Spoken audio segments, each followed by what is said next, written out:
Hello, my name is Katie and welcome to my video. I am here today to do my December wrap-up. This is technically just everything I read from the first of the month through Christmas. The 12 Days of Bookmas readathon started on the 26th, so I'm going to do a separate wrap-up for that 12 days readathon. December was a bit of a strange month for me. I had finals in the first half of the month, so I wasn't reading a whole lot. And then I just read some really large books this month.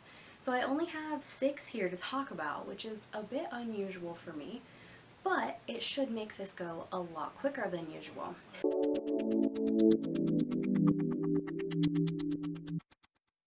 So the 6 books totaled 3,220 pages. I should have a little chart here that says the various moods that I read. A lot of them, it was tense, which kind of explains my mood this entire month. As far as pacing goes, I had a pretty even split. I had 2 fast-paced, 2 medium-paced, 2 slow-paced. I only had 1 that was under 300 pages.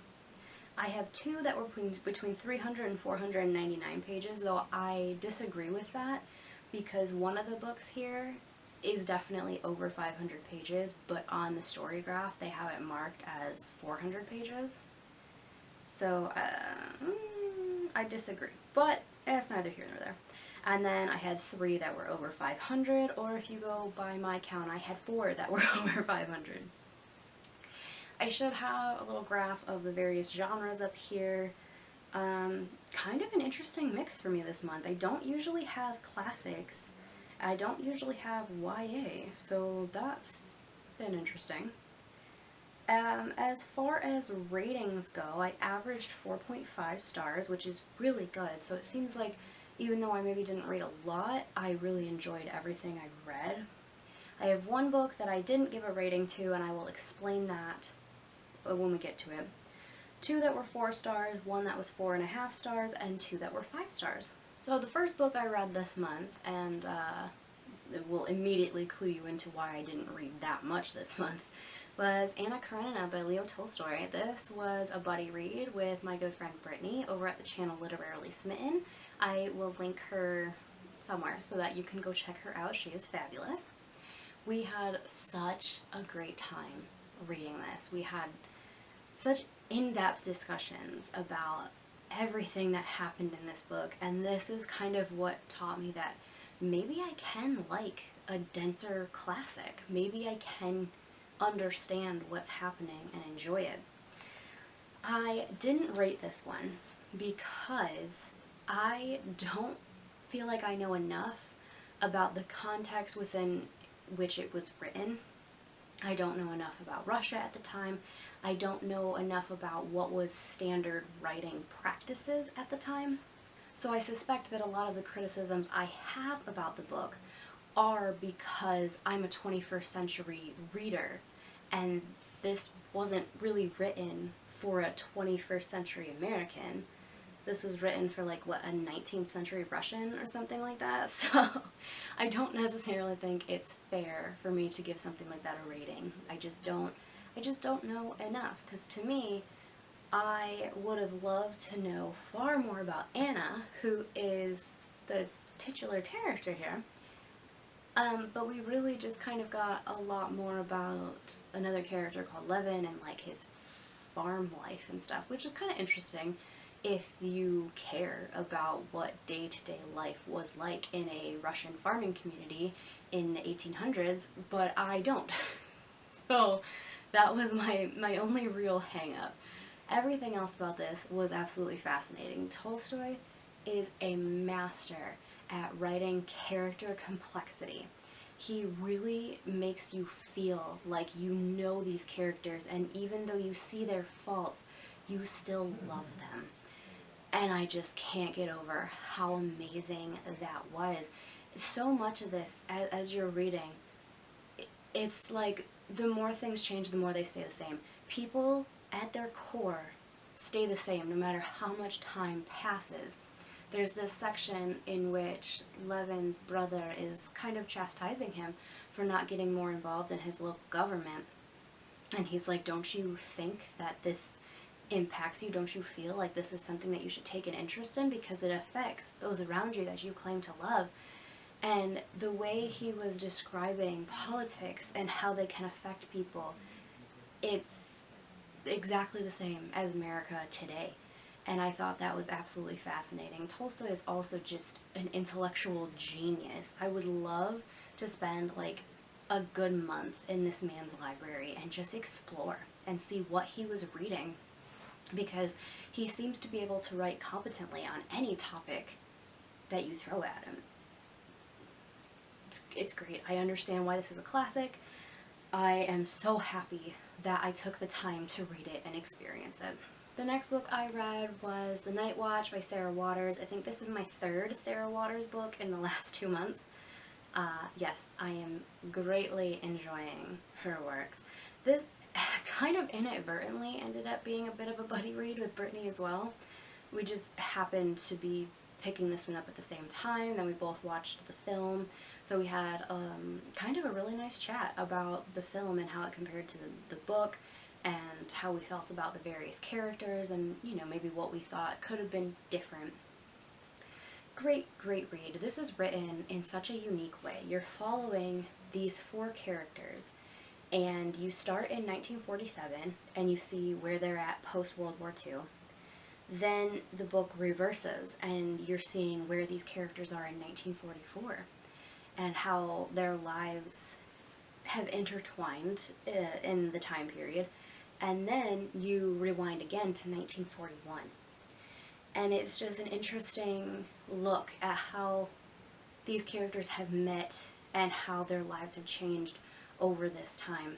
And it was just really fascinating because not only do you have the war aspect, which definitely impacts and changes people's lives, there was also a lot of LGBTQIA plus rep in here.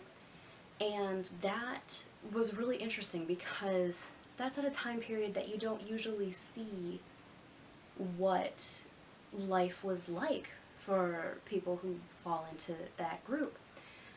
And it was just really interesting to see how life was different, how life was the same, and especially this one character, how she hoped that life would be different after the war, after women had really stepped up and made a place for themselves and showed that they were just as capable as men.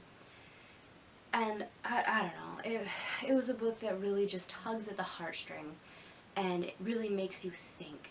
And you never really feel like you do get a straight answer about any of these characters at all, but yet there's so much there to talk about. I don't know, this was just a really great read.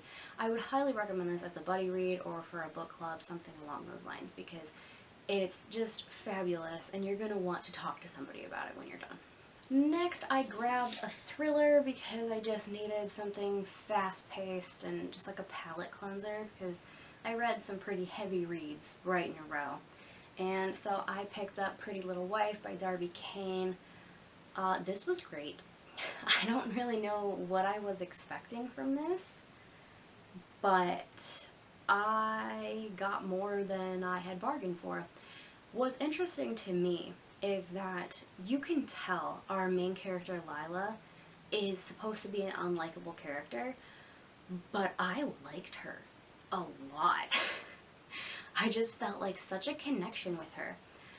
And, oh my god, it's just so interesting. So at the beginning, you're kind of like following Lila, and she finds out something unsettling about her husband, and then a little bit after that, she kills him.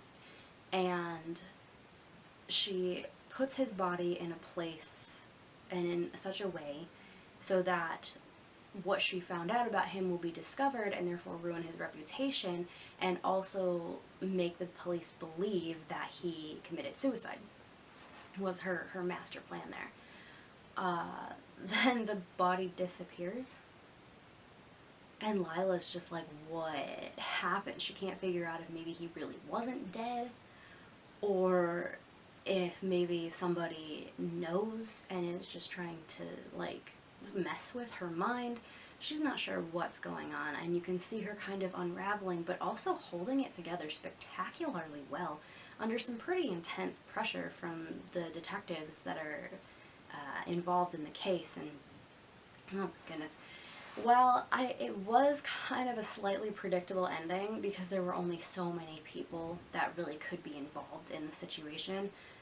It still kind of threw me for a loop. There were still some things that happened that I wasn't really expecting, and the way everything resolved itself, it was nice. This is one that has kind of a clean ending where everything is resolved fairly nicely. But yeah, a really quick read too. I blew through it in like a day. The next book I finished was also a buddy read, and that is The Kingdom of Copper by S.A. Chakraborty. I read this with Renee from the Librarian of Alexandria. This was quite good.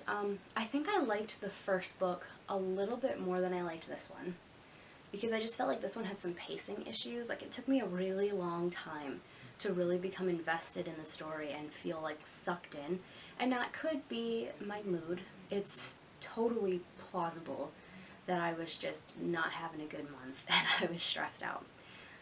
The ending, though, it all comes together in the end, and it really like propels you to pick up the next book, which I believe we will be doing soon. I think actually maybe even tomorrow.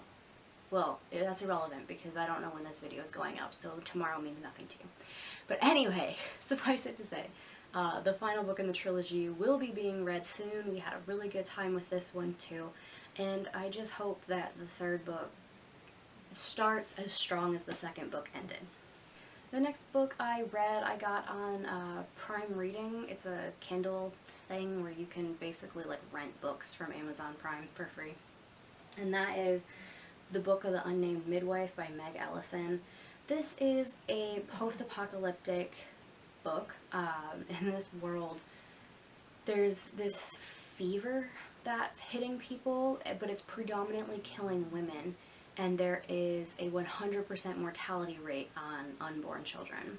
And most of the time, as these children are born, they die, but it kills the mother as well.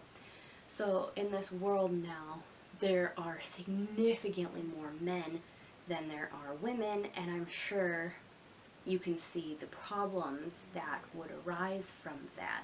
So trigger warnings for everything. Very much an adult book. If things bother you, abuse, rape, etc., do not pick this up. It was unsettling to read for me, and I'm usually okay with rolling with stuff like that. So, just warning you there. Great book though. Oh my god. I don't know if I've ever just sat down and blitzed through a book as quickly as I went through that one. It's been a while since I've read a post-apocalyptic type book that I've loved quite as much. There's this sense of adventure, and you're also like on the edge of your seat the entire time because you're like, well, what are you going to do? What is there left for you? How are you going to get out of this situation? So intense, but so good. Highly recommend reading it. It is part of a series, but I don't know if I'm going to continue with it. One, because if the rest of the books are as intense as this one, I need some time. And two, because I just don't know that I necessarily think it needed to be a series. I'm pretty happy with it just being a standalone. So I do definitely, if you like dystopian post-apocalyptic type worlds, and you are okay with things like rape and abuse, and it's pretty explicit. So if you're okay with stuff like that, then go ahead and pick up this book. If that's really gonna upset you, steer clear. The final book I read this month was A Sky Beyond the Storm by Sabaa Tahir. I started reading this the beginning of the month because it released on December 1st and I had it pre-ordered. But I was just having a time. I was going through some stuff. I had some buddy reads, so it took me a while. I didn't end up finishing this till Christmas Day, I think. But once I really got to sit down and just go and immerse myself in the story, it was so good. Like, my heart still cannot handle everything that happened in this book. I don't want to say anything because it is the final book in the Ember and the Ashes quartet, and so if I say anything, it is going to be spoilers. So if you have read this book and you also feel the need to talk, let me know, and maybe we can like chat on Goodreads, Twitter, Instagram, something, and just express all the feelings because there's a lot of them from me. And that's it. Those are the books I read in the first 25 days or so of December. It was a really great reading month. I was stressed out and things were moving kind of slowly, but every single thing I read, I really enjoyed myself while doing so. So I can't really be mad about that. If you have read any of these books, let me know in the comments below. If you would like to read any of these books, I would love to hear your thoughts on that as well. If you're new here and you like my content, subscribe, stick around. I'd love to see you in my comments. Thank you for watching. I hope to see you soon. Bye.